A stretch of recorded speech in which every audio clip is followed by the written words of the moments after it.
എല്ലാവർക്കും ഫാമിലി ടൈമിലേക്ക് സ്വാഗതം. ഒരു ചെറിയ ഓണം ഞാനും ഒരുങ്ങി. ഇത് അമ്മയുടെ വീട്ടിലാണ്. പണ്ടത്തെ പോലെ അമ്മയ്ക്ക് കാലുകൊണ്ട് നിൽക്കാനൊന്നും പറ്റത്തില്ല. അപ്പോൾ ഞാനും വന്ന് ഹെൽപ്പ് ചെയ്യാറുണ്ട്. ഓണത്തിന് എന്നെക്കൊണ്ട് പറ്റുന്ന രീതിയിൽ ഞാൻ കുറച്ച് വിഭവങ്ങളൊക്കെ ഉണ്ടാക്കി. കുറച്ച് അമ്മയും ഒന്ന് രണ്ടായിട്ട് അമ്മയുമാക്കി ഒരു ചെറിയൊരു ഓണം ഒരുങ്ങൽ ഞങ്ങളും ഒരുങ്ങി.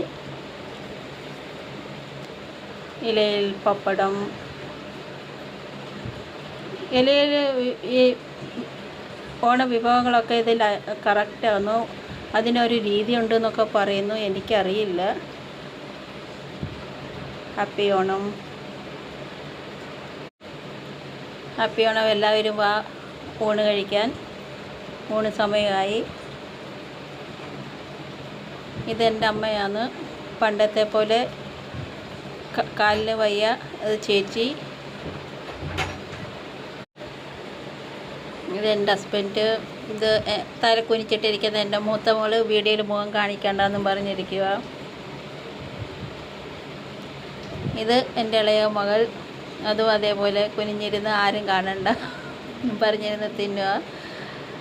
സദ്യയൊക്കെ ഉണ്ട് കഴിഞ്ഞ് പായസത്തിൽ ഇങ്ങനെ പപ്പടം പൊട്ടിച്ചിട്ട് തിന്നാൻ വളരെ രുചിയാണ്.